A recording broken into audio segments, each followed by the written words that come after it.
الحمد لله نحمده ونستعينه ونستغفره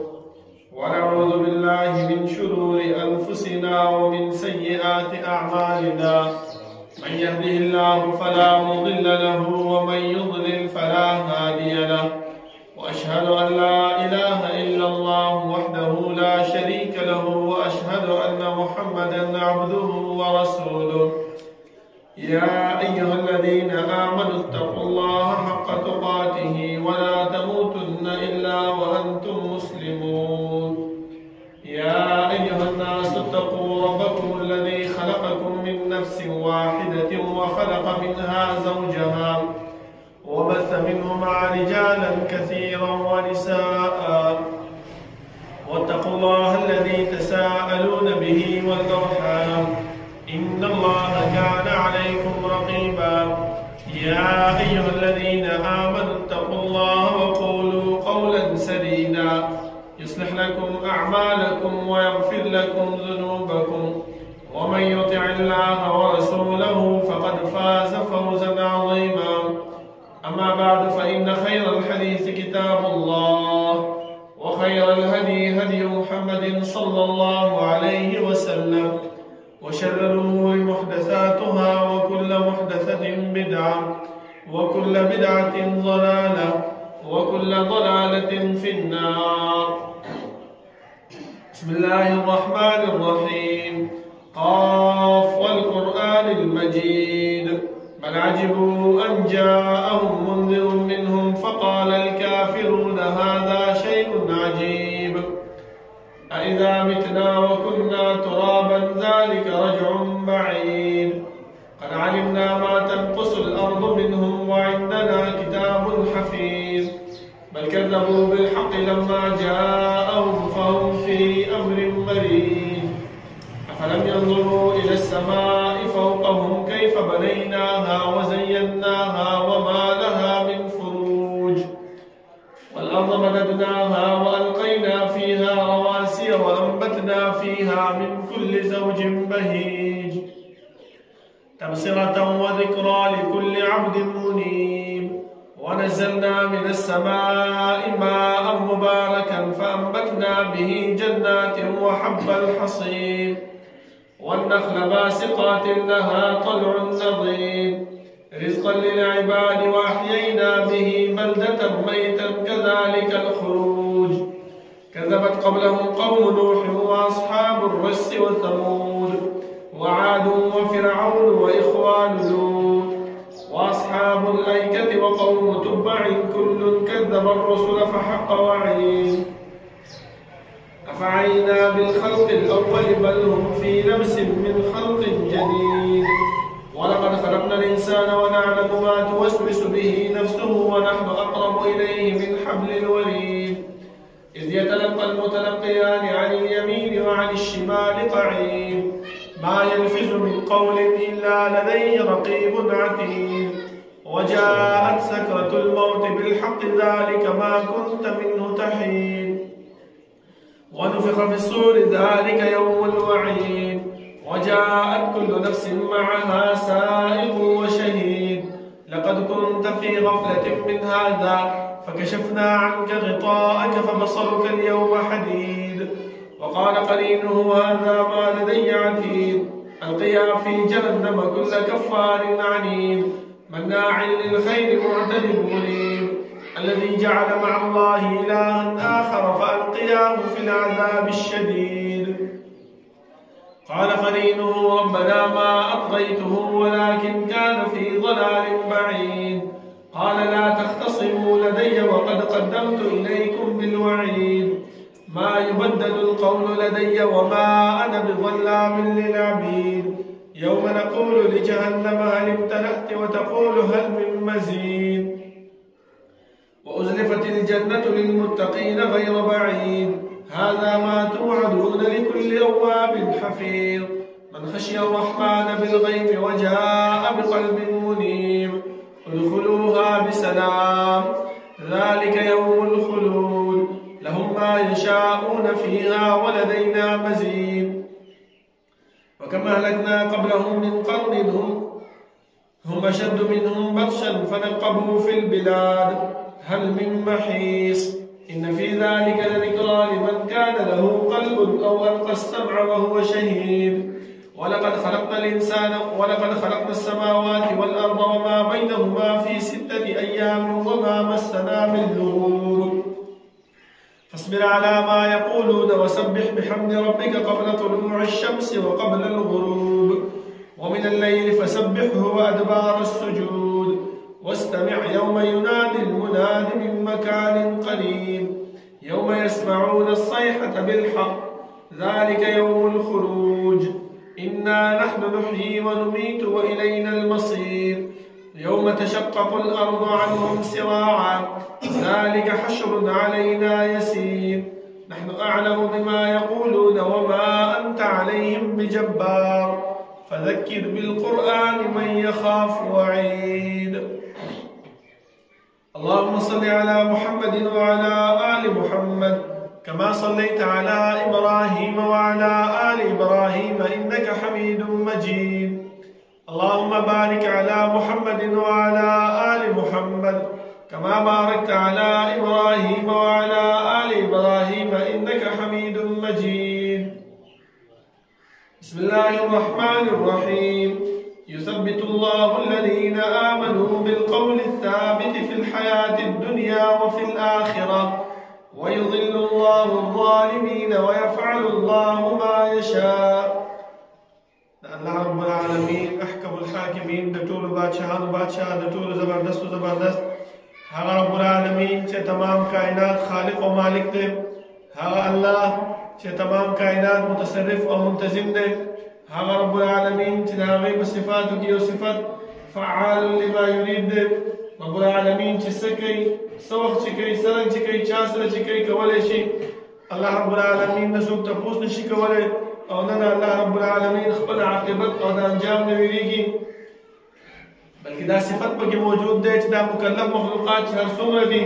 خو هغه انبیا دي او که امت دی باچاهان دي او که رعیه ده مالدار دي او که غریب دی انسانان دي او که پیریان دي د هر یو فرد به الله رب العالمین تپوس او پوښتنه کوي زما محترمو د الله رب العالمین دا تپوس دا په دې خبره باندې دلیل نه دی چې موږ په دنیا کې کوم کار کوو کوم عمل کوو الله رب العالمین ته پته نشته نه بلکې الله رب العالمین ته پته شته خو زموږ د دنیا دا ماحول دی زموږ د انسانانو دا عادت دی چې کله موږ کوم یو کار وکړو کوم جرم وکړو او موږ باندې څوک راشي موږ نیسي په هغه جرم او په هغه ګناه کې نو موږ سمدستي د هغې نه منکر کېږو نو الله رب العالمین دا تپوس ځکه موږ نه کوي چې موږ بیا د خپلو اعمالو نه منکر نه شو او موږ سره رب العالمین کرام الکاتبین مقرر کړي دي هغه زموږ واړه واړه عملونه لوی لوی عملونه د خولې نه ویستلی شوي هره خبره هغه لیکي بیا هم زموږ دا عادت دی زموږ د انسانانو چې کله په موږ باندې ګواه پیش شي موږ د هغې ګواه خلاف کوو چې یاره دا ګواه دروغ وایي یاره داسې نه د ځان نه به یې لیکلي دی به داسې کړي دی به هغسې کړي الله رب العالمین فرمایي چې صحیح ده ته په دې ملایکو باندې هم اعتماد دې نشته دی لکه دی چې کوم رجسټر لیکلی دی هغه صحیح دی انسان چې هغې ته وګوري نو دا به وایي چې ما لهذا الکتاب لا یغادر صغیرة ولا کبیرة الا احصاها دې عملنامې له څه چل شوی دی چې نن زما وړه ګناه پرېښې ده مې غټه پرېښې ده بلکې ټوله یې راګیره کړې ده ما چې د خولې نه که ښه خبره ویستې ده هغه هم نیولې ده که بله خبره مې ویستې ده هغه هم راګیره کړې ده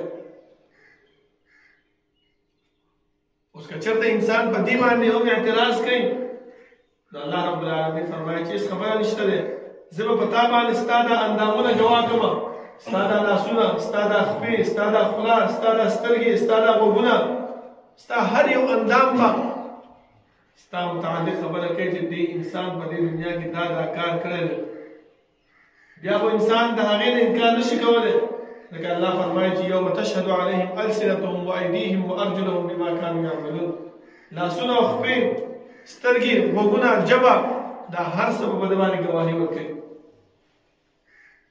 دا انسان به بیا د خپلو اندامونو ته وایي چې لم شهدتم علینا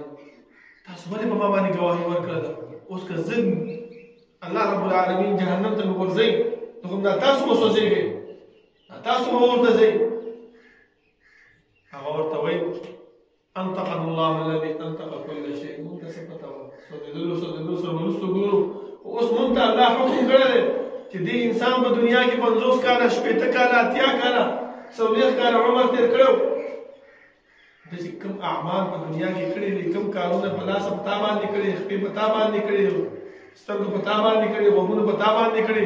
دا ټول بیان کا موږ څنګه بیان کړو موږ ته څه پته وه چې څه به کېږي او څه به نه کېږي. الله رب العالمین لکونه او کروڑونه رحمتونه په جناب محمد رسول الله صلی الله علیه وسلم باندې چې هغه موږ د الله رب العالمین ذات او صفات د الله اسماء او احکام د الله رب العالمین د وحدانیت طریقې را ده وښودلې او هغه لارې او هغه طریقې هم را ده وښودلې چې په هغې باندې عمل کولو سره موږ د الله رب العالمین رضا او جنت حاصلولی شو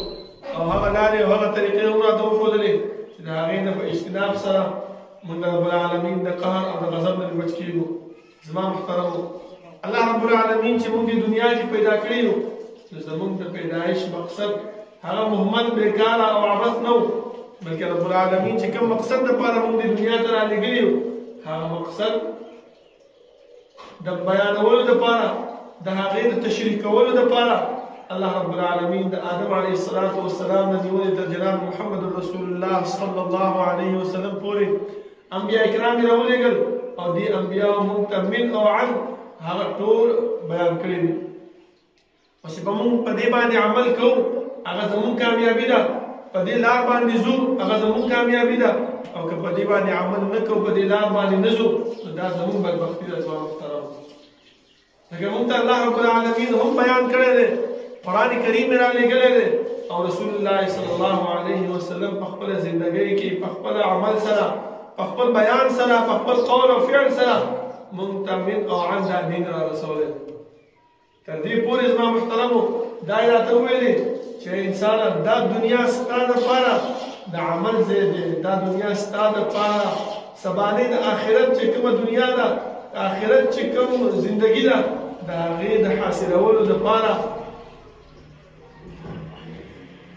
یو ځای دی یو مرکز دی په دې کې به ته هغه اعمال کوې چې سبا هغه زندګي حاصله کړي. لکه تاسو وګورئ موږ چې په دې دنیا کې ګټه کوو په دې دنیا کې یو کاروبار کوو یو دکان کولاوو نو د هغې دپاره لرې لرې سفرې کوو هغې دپاره داسې اول ځای ګورو چې یاره دا زما دا دکان به په دې کې وچلېږي او که ونه چلېږي دا ګټه به ماته میلاو شي او که میلاو نه شي د هغې ښه تحقیق کوو ښه به پسې ځو چې کله الله رب العالمین موږ ته دا دین راورسولو نو د هغې دپاره هم تحقیق تلاش پکار دی چې یاره الله رب العالمین مونږه څه مونږ ته وایي څه مونږ باندې بیانوي څه زمونږ چې دی نو غواړي رانه نو دا پکار دی زما محترمه چې په دې کې مونږ تحقیق تلاش وکړو. ولې الله رب العالمین مونږ ته فرمایي چې انسانه چې کله ته د دې دنیا نه رخصت شي او زما خواله راځي نو ګورئ بیا دوباره واپس دې دنیا ته نشته دی برزخ ژوند د قبر ژوند هغه یو ناشنا ژوند دی زما محترمو دا د مغیباتو نه دی لکه الله رب العالمین د متقیانو په صفت کې فرمایي چې هدن للمتقین دا قرآن کریم د متقیانو دپاره هدایت دی. څنګه هدایت دی؟ هغه شان هدایت دی د هغه کسانو دپاره هدایت دی. اوس دا متقي څوک دي؟ یؤمنون بالغیب ویقیمون الصلاة ایمان راوړي په غیب باندې. اوس غیب څه شی دی زما محترمو؟ تاسو وګورئ چې تاسو ته دا غیب تشریح کومه لکه انسان چې کله مړ شي او په قبر کې کېښودلی شي رسول الله صلی الله علیه وسلم موږ ته دا بیان کړی دی چې دا قبر په دې کې انسان دوباره راپاڅولی شي د دوه ملایک حاضر شي هغه د دې نه تپوس کوي د دې نه سوالونه کوي. وګورئ دا څومره تنګ ځای دی موږ قبر دومره تنګ جوړو بیا په هغې باندې کاڼي کېدو په هغې کې به انسان په وسیله به مشکله سره سمراسره کېږي نو څنګه پاسېږي بیا څنګه خبرې کوي دا ټول د مغیباتو نه دي. بیا رسول الله صلی الله علیه وسلم فرمایي چې کله انسان د دې سوالونو جوابونه صحیح طریقې سره ورکړي وی الله رب العالمین ملایکو ته ووایي چې دې ته دا قبر دومره فراخ کړي لکه د سترګو نظر وکړه. دا څنګه فراخېږي زما محترمو؟ خو تنګ ځای دی. بیا ورته دا وایي چې دې انسان دپاره د جنت بستره واچوي، د جنت د طرف نه د کړکۍ ګلا وکړي. جنت په کوم ځای کې دی؟ و اسمانونو نه بره. او قبر ستا کوم ځای کې دی؟ د 3 فوټه ښکته دی، 3 ګزه ښکته په قبر ځمکه کې. دا څنګه دا د کړکۍ ګلاویږي؟ دا ټول زما محترمو موږ ته رسول الله صلی الله علیه وسلم بیان کړي دي، موږ به یې منو. دا د مغیباتو نه دي، ځکه موږ ته رسول الله صلی الله علیه وسلم دا بیان کړي دي. لکه عائشه صدیقه رضی الله عنها فرمایي وایي چې کله رسول الله صلی الله علیه وسلم د قبر عذاب تذکره وکړله، ما ورته ویل چې الله رسوله د قبر کې عذاب شته؟ او ولې نشته دی؟ الله رب العالمین د منافق او د کافر بنده دپاره قسمه قسم عذابونه د قبر کې تیار کړي دي. تاسو وګورئ کوم انسان چې مونځ نه کوي، لکه نن سبا زموږ دا ګنده عادت دی، مونږ کې دا پیري او مریدي ډېر زیاته ده، مونږ کې دا مرض ډېر زیات دی. مونږ ته چې مشر زموږ چې کوم مشر یې هغه مونږ ته ووایي چې مونځ مه کوه، بس ما سره د بیعت کړی دی، بس ته کامیاب یې، ته دا یې، ته هغه یې. نه زما محترمو، د رسول الله صلی الله علیه وسلم نه لوی پیر څوک شته؟ د رسول الله صلی الله علیه وسلم نه لوی لیډر څوک شته؟ د رسول الله صلی الله علیه وسلم نه لوی شخصیت بل شته؟ دې صحابو ته چې الله رب العالمین په دنیا کې د جنت زیری ورکړی دی، هغه کله هم رسول الله صلی الله علیه وسلم ته دا نه وویلې چې یاره موږ تا سره بیعت کړی دی، بس موږ مونځونه نه کوو، موږ زکاتونه نه ورکوو، موږ روژې نه نیسو. ولې؟ تا ما سره بیعت کړی دی که نه؟ تا باندې ایمان راوړی که نه؟ نه، بلکې پیغمبر ورته وفرمایل چې ای انسانانو، ای زما ملګرو، د اسلام دپاره 3 رکنه دي، 3 شرایط دي. یو دا دی چې ته به هغه په خوله باندې به بیانې چې اشهد ان لا اله الا الله واشهد ان محمد رسول الله، دا یو. دویم، په زړه کې به تصدیق ساتي چې او الله رب العالمین یو دی، د الله نه ما سوا بل د عبادت، بندګۍ، د ربوبیت، د الوهیت، د اسماء او صفات دا بل هیڅوک نشته دی، صرف او صرف دا الله دی. دا په زړه کې ایمان او تصدیق ساتي. دا کوم پیغمبر چې الله موږ ته رالیږلی رسول الله صلی الله علیه وسلم، دا د الله رب العالمین حق او صادق پیغمبر دی. دا به زما په زړه کې به دا ساتي زما محترم. دریم رکن هغه دا دی چې عمل بالجوارح، اندامونو باندې به عمل کې. ولې؟ ما تاسو ته مخکې وویلې چې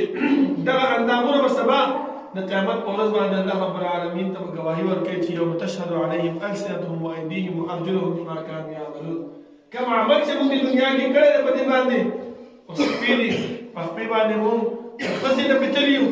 دا خپې به وایي چې الله فلاني ورځ، فلاني ټیم، فلاني ځینه دا په دې خپو باندې تلل. که دې خپو باندې موږ غلط ځای ته تللي یو، د ګناه ځای ته تللي یو، دا به الله رب العالمین ته وایي چې الله دا انسان په دې ټیم باندې، په دې ورځ باندې، په دې ځای باندې ته دې غلط کار دپاره تلل. همدغه شان دا لاسونه دي، دا ټول به زما محترمو ګواهي ورکوي. نو عمل بالجوارح په دې باندې عمل پکار دی، ځکه الله رب العالمین دې صحابو ته چې دی نو څه ورکړي وو؟ جنت زیری په دنیا کې ورکړی. رسول الله صلی الله علیه وسلم موږ ته وفرمایل چې کوم انسان عمل نه کوي، مونځ نه کوي، وایي قبر کې چې کېښوستلی شي، وایي الله رب العالمین به داسې یو مار دې انسان باندې به مسلط کړي چې هغه یو ټک ورکوي دې انسان له، وایي د هغې ټک به دومره سخت چغه به دا انسان وباسي چې صرف انسانان او پیریان یې نه اوري، نو د دنیا هر یو شی اوري. زما محترم، او تر دې پورې چې رسول الله صلی الله علیه وسلم موږ ته وفرمایل چې انسانانو که چېرته تاسو خپل مړي خښول نه پرېښوستلی،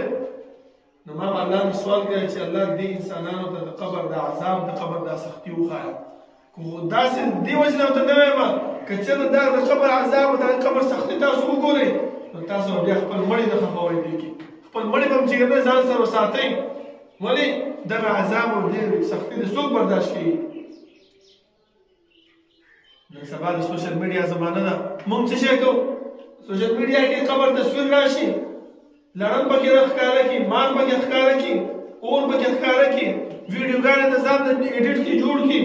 وایي نه کنه دا وګوره، دا لایو دی، دا داسې دی، دا هغسې دی. انت موږ الله رب العالمین او رسول الله صلی الله علیه وسلم فرمایي چې انسان د قبر عذاب د قبر حالات دا برزخي دي دا په دنیا کې چاته نه ښکاري دا د مغیباتو نه دي الله رب العالمین ما تاسو ته دا پټ کړي په دې باندې د سوشل میډیا باندې څوک اعتماد کوي اعتبار به کوي دا د هغې خپل کار دی خو دا مکمل غلطه خبره ده زما محترم پکار موږ ته دا دي چې په دې باندې موږ اعتماد ونه کړو په دې باندې موږ عمل ونه کړو او په دې قبر عذاب باندې خپل ایمان نور هم مضبوط کړو ولې الله رب العالمین په قرآن کې فرمایي چې یثبت الله الذین آمنوا بالقول الثابت فی الحیاة الدنیا قول ثابت کوم یو دی چې الله موږ ته په قرآن کې بیان کړی دی چې د قبر عذاب شته د قبر سختی شته په هغې باندې مضبوطوالی چا لګولی دی الذین آمنوا چې ایمان والا دي اوس موږ ځان سره سوچ وکړو که چېرته موږ ایمان والا یو موږ الله رب العالمین باندې ایمان راوړی دی عقیده د توحید هم خپل کړې ده نو الله رب العالمین به موږ له د دې خبرې تصدیق به موږ الله رب العالمین ته کوو او په دې قبر باندې چې کومه سختي ده کوم تکلیف دی کوم حالات به تېرېږي په هغې باندې به زموږ اعتماد وي زموږ یقین وي زموږ ایمان به پرې موجود وي ځکه زما محترم بار بار رسول الله صلی الله علیه وسلم چې کله دا د آیات او د قبر د عذاب نه خبر شو هر مونځ داسې مونځ نه دی پرېښی چې په هغې کې د قبر د عذاب نه پناه نه ده غوښتې خاص کر بریت تشهد کې اللهم انی اعوذ بک من عذاب القبر واعوذ بک من عذاب جهنم واعوذ بک من فتنة المسيح الدجال واعوذ بک من فتنة المحيا والممات هغه د عذاب القبر پناه رسول الله صلی الله علیه وسلم غوښتې ده چې د پیغمبر غوندې هستي هغه غواړي او ما او تا چې دی نو اعمال نه کوو ولې مونږ بیعت کړی دی مونږ د فلاني پیر صاحب مرید یو مونږ دا یو مونږ هغه یو دا زما محترم په دې مریدي او په دې باندې انسان نه خلاصېږي که په دې باندې خلاصېده دې صحابو به دا کار نه کولی لکه تاسو وګورئ ما تاسو مخکې وویلې چې د ایمان رکن څه شی دی عمل بالجوارح چې کله رسول الله صلی الله علیه وسلم دنیا نه رخصت شو وفات شو خلک مرتد شو ولې بس پیغمبر وفات شو نور دین مين نشته دی څه پې کوو چې په دین دغه کېږو څوک چې دی د ایمان دعوه د نبوت دعوه یې وکړله څوک چې دی د ایمان نه واوړېدل چې دا زه زکات نه ورکوم زه حج نه کوم زه لمونځونه نه کوم زه پلانې نه کوم زه پلانې نه کوم ابوبکر رضی الله عنه چې کله هغه ته خلافت میلاو شو ټولو کې اولنۍ خبره هغه دا وویله چې د مرتدینو سره به زه جهاد کوم ولې دا خو د اسلام رکن دی چې زکات ورکول الله مې د قسم ویل که تاسو د رسول الله صلی الله علیه وسلم په زمانه کې یو پړی ورکولو په زکات کې او اوس یې نه ورکوئ منع کوئ هغې لره نو په دې پړي په وجه باندې به زه تاسو سره څه کوم جهاد کوم جنګ کوم څومره وګوره ارکان باندې څو درته زور یې ورکړی دی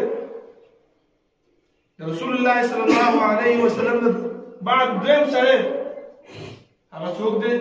ابوبکر رضی الله عنه عمر رضی الله عنه ته وګورئ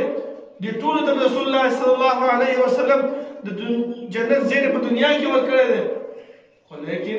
کوم انسان چې عمل نه کوي کوم انسان چې په عقیده نه ساتي هغې سره د جهاد او د جنګ اعلان یې کړی دی زما محترم اوس موږ ته څه پکار دی چې موږ الله رب العالمین د قبر د عذاب او د قبر د سختۍ نه الله موږ بچ کړي موږ به څه کوو کوم عملونه به کوو هغه اعمال موږ رسول الله صلی الله علیه وسلم هغه ښودلي دي چې په هغې کې زما محترمو اولنی عمل چې انسان ایمان راوړي په دې خبرو باندې چې دا هر څه چې موږ ته پیغمبر بیان کړي دا د مغیباتو نه دي دا د وروستو زندګۍ کې به موږ ته بیا پته لګي په دې زندګۍ کې موږ ته پته نه لګي همدغه شان دي زما محترمو مونځ کول د مونځ دا ډېر یو لوی فضیلت راغلی دی رسول الله صلی الله علیه وسلم به ودرېدو تر دې پورې دا پنډۍ مبارکې به یې وپړسېدلې صحابو به تپوس وکړي چې دا الله رسوله ولې ته دا دومره ځان ستړی کې تا ته خو الله رب العالمین مخکیني او وروستني ټول ګناهونه معاف کړي دي هغه ورته څه فرمایي تاسو وګورئ هغه دا ونه ویلې چې او زه صحیح ده که نه الله په ما باندې دا احسان کړی دی څه ضرورت دی چې ځان ستړی کوم نه بلکې هغه څه فرمایي افلا اکون عبدا شکورا ایا زه د الله رب العالمین شکرګزار بنده نه شم الله رب العالمین په ما باندې دومره احسانات کړي دومره نعمتونه راته کړي دي دومره ښېګړې را سره کړي دي د هغه ښېګړو جواب به په څه ورکوم شکریه باندې ورکوم د الله شکریه څه ده د الله عبادت د الله بندګي د الله رب العالمین یووالی منل د الله رب العالمین نه ما سوا بل چاته را مدد شوی نه بلکې صرف چا باندې مدد شوی الله رب العالمین ته را مدد شوی پکار نو هغه به زموږ دا عبادتونه زما محترمه د الله رب العالمین په دربار کې قبولېږي لکه تاسو وګورئ یو انسان چې چا سره نیکي وکړي چا سره ښېګړه وکړي چا سره خواله وکړي هغه انسان د دې سره بد اخلاقۍ سره نه پیش کېږي هغه انسان د بد رد کنځلې نه کوي بلکې څه ورته وایي جزاک الله خیره الله رب العالمین دې بجده درکړي الله یې سره ښېګړه وکړي الله دې ښه بدلې د دې درکړي ښه خبرې ورته کوي که نه کوي او د الله رب العالمین شکریه څه ده هغه د الله رب العالمین عبادت او د الله رب العالمین بندګي ده زما محترم پکار دا دی چې موږ د الله رب العالمین بندګۍ ته ښه زور ورکړو او په وخت باندې موږ دې مونځ ته راځو او په دې مانځه کې خشوع و خضوع پیدا کړو ځکه الله رب العالمین بل ځای کې فرمایي چې قد افلح المؤمنون کامیاب دي هغه خلک چې هغه ایمان والا دي او د ایمان والا صفات څه شی دی الذين هم في صلاتهم خاشعون خپل منځونو کې څه کوي خشوع کوي الله رب العالمین ته عاجزي کوي الله رب العالمین ته انکساري کوي دغه عاجزي او دغه انکساري زما محترم څنګه په انسان کې پیدا کېږي چې انسان الله اکبر وکړي او مانځه کې ودرېږي نو دا سوچ دې وکړي چې زه داسې یو ذات ته ولاړ یم چې هغه زما خالق دی هغه زما مالک دی هغه زما رازق دی تاسو وګورئ چې کله مونږ سبق وایو مدرسه کې سکول کې کلاس کې چې ناست یو مونږ ته مخې ته استاد ولاړ وي د استاد مخې ته مونږ شور کوو نه غلطه خبره کوو نه ورانۍ کوو نه ولې مونږ ته پته چې استاد هغه مخې ته ولاړ دی که دا ورانۍ وکړو استاد مو وهي نو دغه شان دی چې کله مونږ مانځه ته ودرېږو خپل دا فکر کې راولو سوچ کې راولو چې یاره زه رب العالمین ته ولاړ یم چې زه یې پیدا کړی زما خالق دی زما مالک دی زما رازق دی زه هغه ته بندګي کوم د انسان توجه بیا د هغې ته برابرېږي دویم دا زما محترمو چې کله انسان دا هر څه وکړي په دې مونځ په کلماتو باندې د دې مونځ په دعاګانو باندې ځان پوه کړي چې یاره زه څه دعا غواړم رسول الله صلی الله علیه وسلم موږ ته د سجده کې د دعاګانو حکم کړی دی په تشهد کې د دعاګانو حکم کړی دی چې دا دعاګانې غواړي الله رب العالمین تاسو ته قبلوي دې ته سوچ پکار دی زما محترمو بل دا زما محترمو چې رسول الله صلی الله علیه وسلم فرمایي چې انسان ته پنځه خبرې د پنځه خبرو نه راتلو نه مخکې غنیمت پکار دی هغه څه شی دی اول د هغې یو د هغې دا دی چې د انسان صحت وي مخکې د بیمارۍ نه چې انسان له الله رب العالمین صحت ورکړی دی انسان له الله رب العالمین روغ رمټ صحت ورکړی دی روغ بدن یې ورکړی دی دا روغ بدن او دا روغ صحت زما محترمو دا په دې خبره باندې دلالت کوي چې دا انسان نیکو اعمالو ته دا انسان د الله رب العالمین طرف ته ځان متوجه کړي ځکه که انسان سره روغ صحت نه وي زما محترمو نو هغه هېڅکله د الله رب العالمین طرف ته نه راځي عبادت نشي کولی بندګي نشي کولی ولې دې د وجې نه چې هغه خپل ځان کې مبتلا وي هغه د خپل فکر وي چې دا تکلیف به مې څنګه ختمېږي دا درد به مې څنګه ختمېږي مونځ ټیم ته لاړ شي هغه وایي کوي خپل دردونو کې مشغول اوس چې موږ له الله رب العالمین کوم عمر راکړی دی کوم صحت راکړی دی د دې عمر د دې صحت نه موږ څه واخلو فایده والو چې دا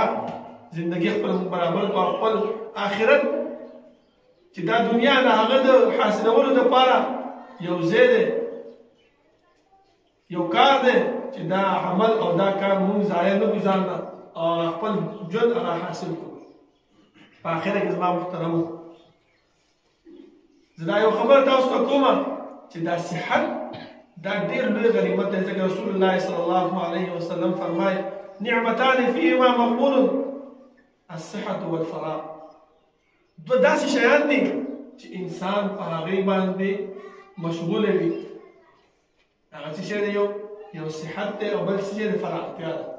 چې انسان روغ صحت ورسره وي نو انسان نیکو اعمالو ته متوجه کېږي،